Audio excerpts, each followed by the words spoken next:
I hit the live button a little earlier than I planned. Sorry about that, people. But we are live, and I just gonna wait for some of you guys to tune in here. Hopefully, someone will watch. Okay, so what I'm going to be talking about today is, do I have?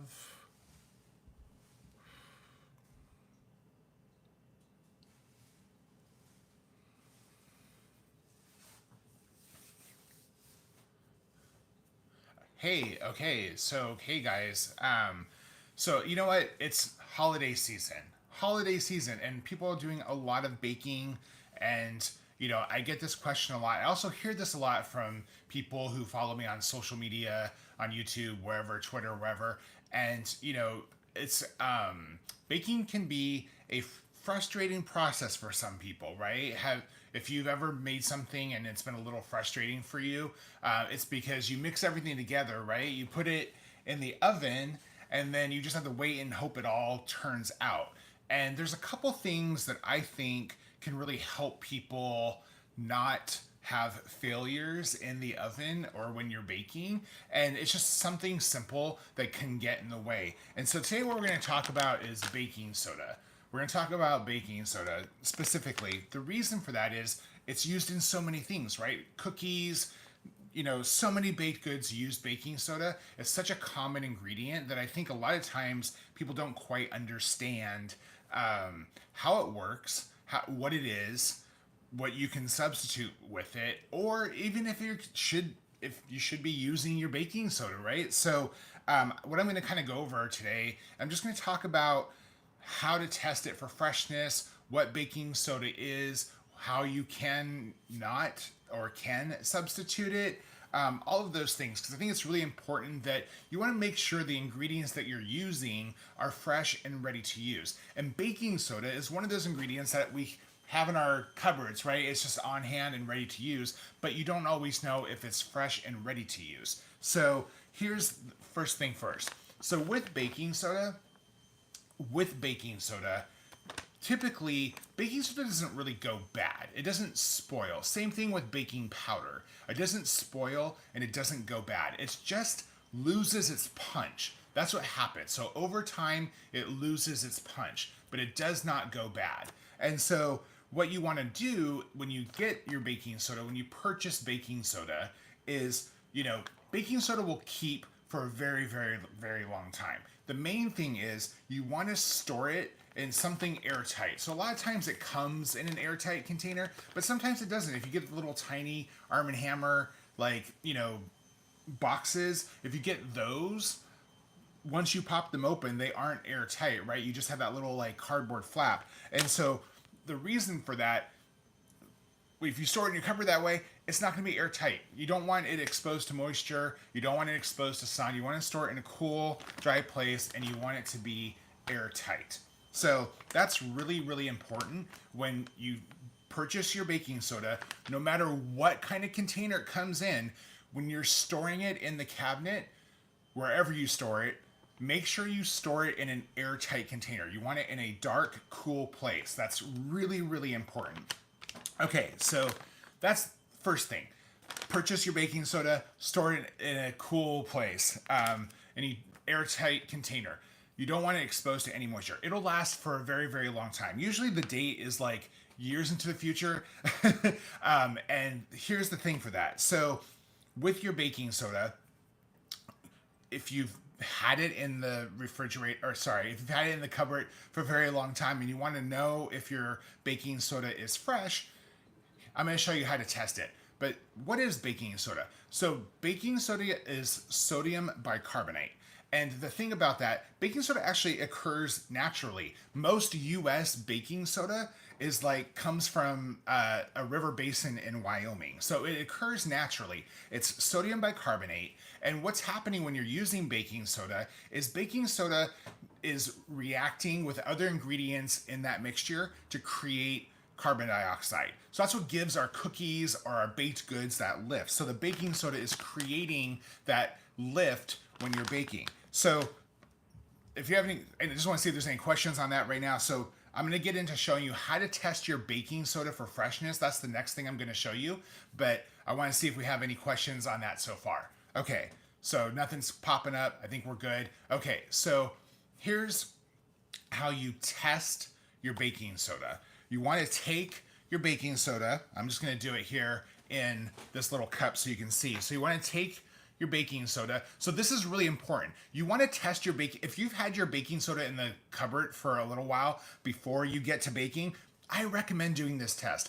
Do this test every 6 months, anytime you're going to get into baking something that requires baking soda. Why? You don't want to waste money. You don't want to waste money. So you don't want to mix everything together and then not have that turn out, right? So, and this quick, simple test only takes like a couple seconds, and you'll know exactly if your baking soda is fresh and ready to use. Because you don't want to mix together $20 worth of ingredients and then have it flop once you've like waited an hour for it to bake. You want to know if everything you're using is fresh, right? So do this test literally every 6 months with your baking soda. So how baking soda works is baking soda is a reaction to acid. Baking soda is a base. It's sodium bicarbonate. It's a base. If you remember that from high school or grade school, where you made those volcanoes that exploded, so you had to interface with an acid. And so it interacts with other ingredients that are in the mixture. So, and those acids don't have to be super strong, right? They don't have to be vinegar. Like it can be, buttermilk, even brown sugar has acidity in it to react with the baking soda. So what I do this test every 6 months. Okay, so just add your baking soda to a dish, a little bowl, and then just add in, see if you can see that here, just add in some vinegar. And if it bubbles up violently like that, your baking soda is fresh and ready to use. So that means that this baking soda is good, that I can go ahead and use it. So let me explain to you. Still, you can see it's still kind of bubbling there. Now, the reason you don't get this kind of reaction when you're doing a baked good is because you're using something with a lower acidity. So baking soda reacts to sodium bicarbonate. Baking soda reacts to an acid in that sense. So what's the difference between baking soda and baking powder? Well, let me tell you. Here's the funny thing. Baking powder actually has baking soda in it. That's crazy, right?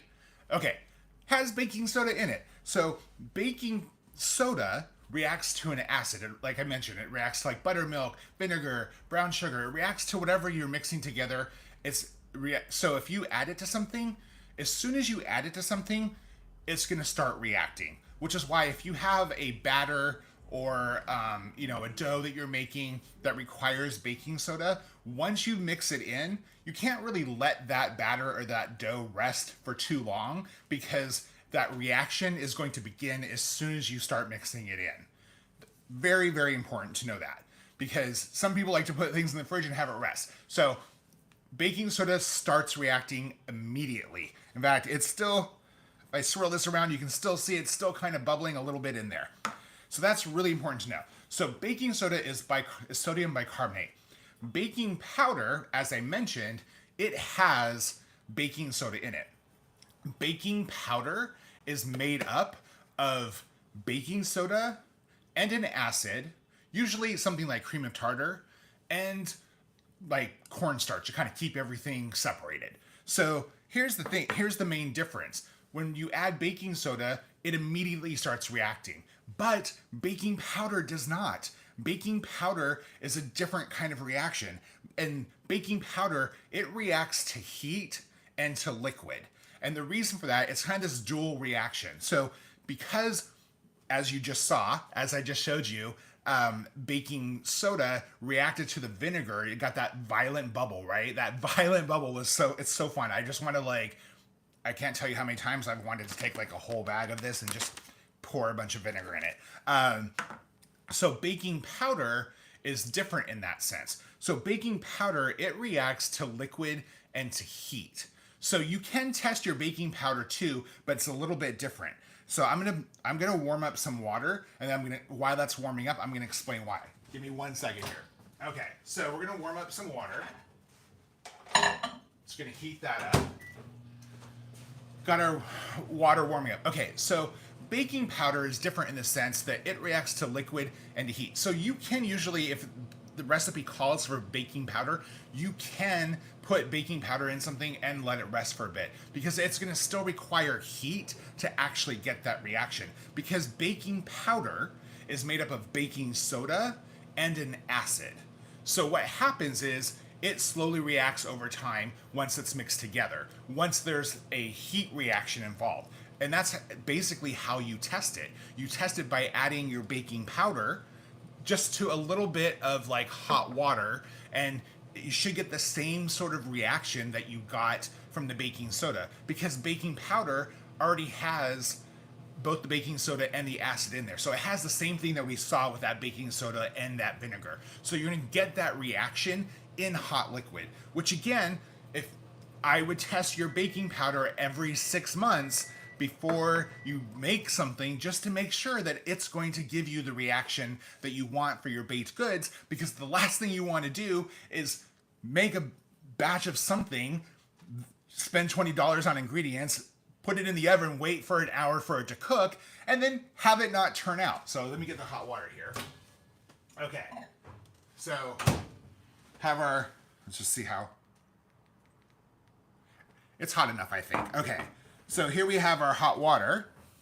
And again, you can kind of see it steaming there. So baking powder is a reaction to liquid and heat. And for those of you that are watching, you know what, if you want to throw me a like on this video, hopefully this video is helping you. I always appreciate that. It lets me know that this is a value to those of you that are tuning in.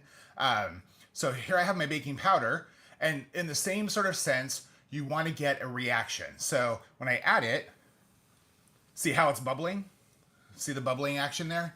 So that bubbling action is because the powder is, which is baking soda and an acid, is now reacting to the heat and to the liquid. So baking powder is this dual reaction compared to baking soda.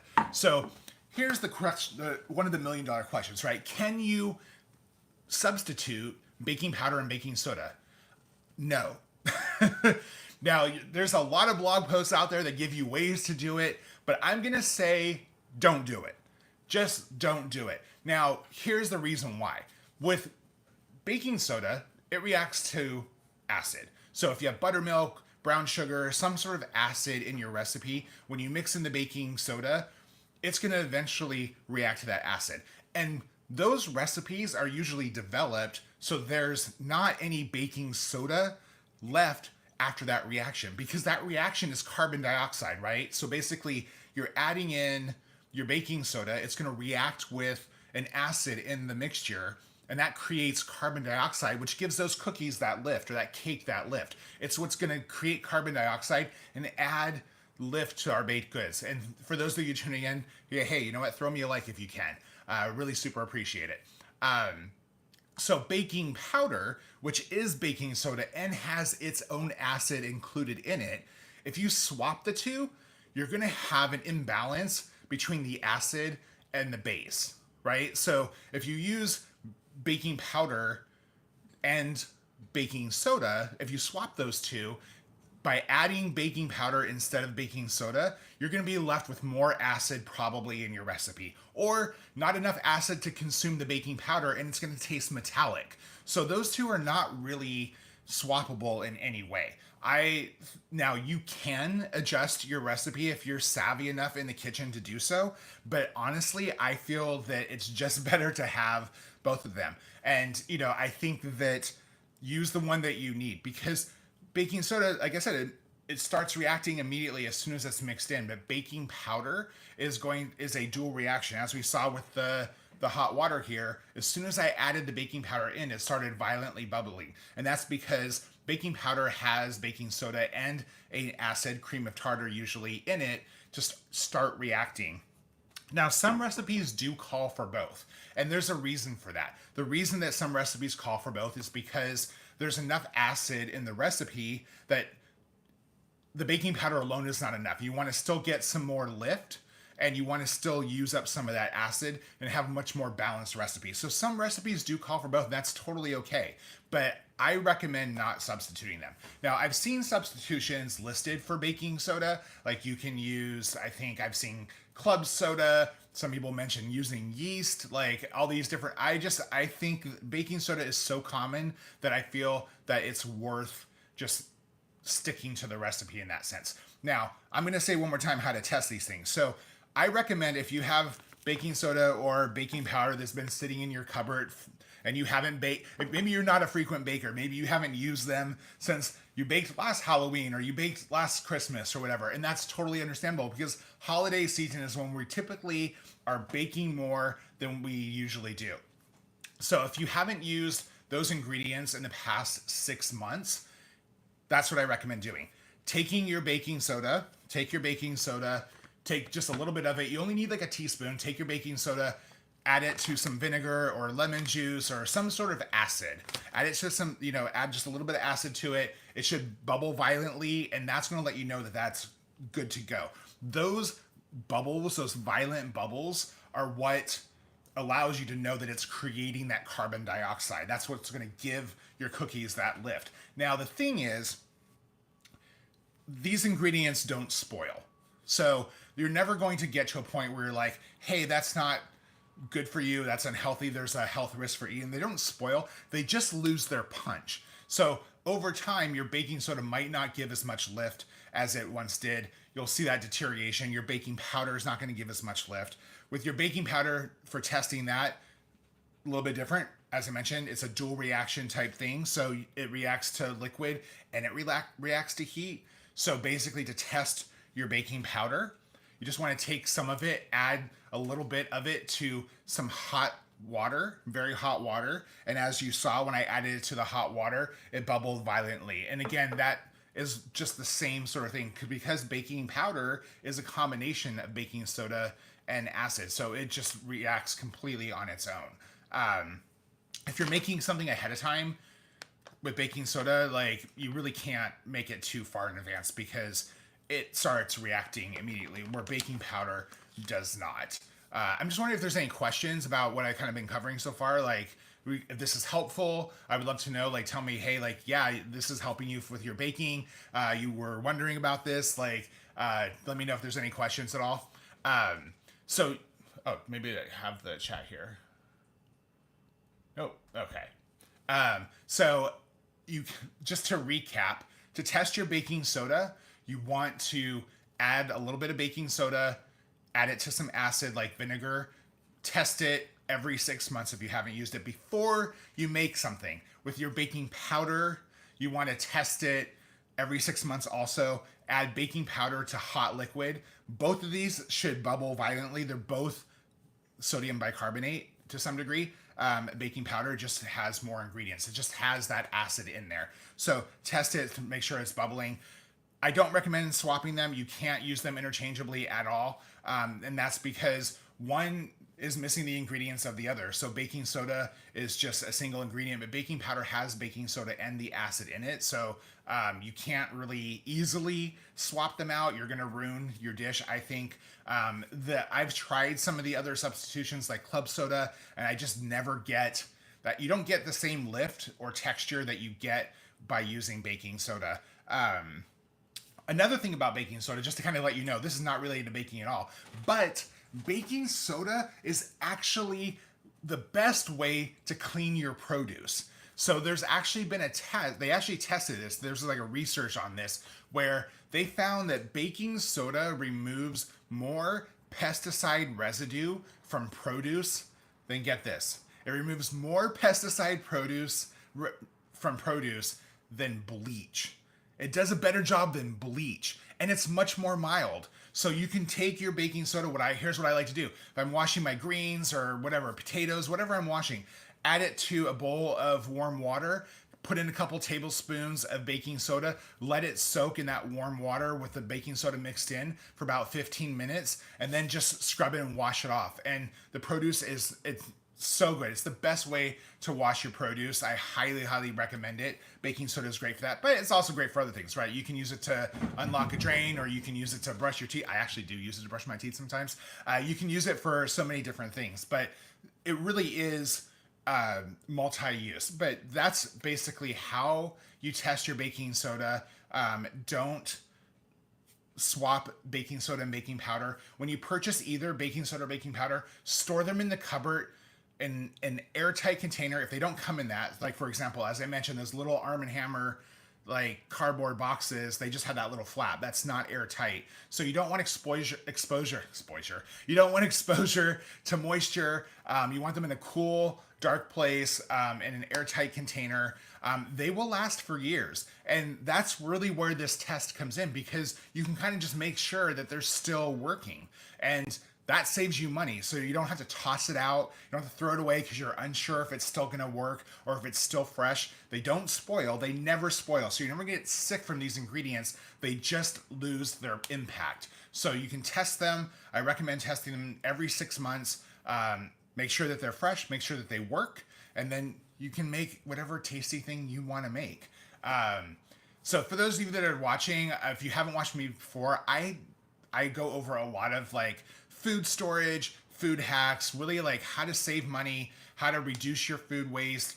This is a big issue for climate change. I kind of just talk about all those things. So if you go to my channel, you'll find hundreds of videos on how to store your produce for like months and months, like hacks that work for that. You can find all that kind of stuff. So if you haven't tuned into me before, I highly recommend going and checking out my channel. There's a lot of stuff out there. I put a link in this particular video that gives you a printable on like everything that you need to know about baking soda and baking powder. So if you have any questions, feel free to drop a comment. Please check out those other videos. I'm going to give one more recap just for those of you tuning in, but please check out those videos. Seriously, like food storage, I have hundreds of videos on how to store produce and other ingredients so you get the most from your money. How do you find, hi, Tina, so you're asking how do I find that? Are you asking how to find my videos on food storage? So if you go to my channel, actually if you first visit my channel, they kind of break up in little different sections, and I have a food storage playlist there. So the playlist just has all of the videos. The printable. So the printable should be in the show notes for this video. So if you go to the show notes for this video, there should be a link to a blog post. It's a long one, so you might not want to print it out. You might just want to bookmark it. But thank you so much. Yeah, so it's a long blog post. Thank you so much for saying that. Like, I love doing this. I love teaching people about food. I am just like a home cook, and so that means a lot to me.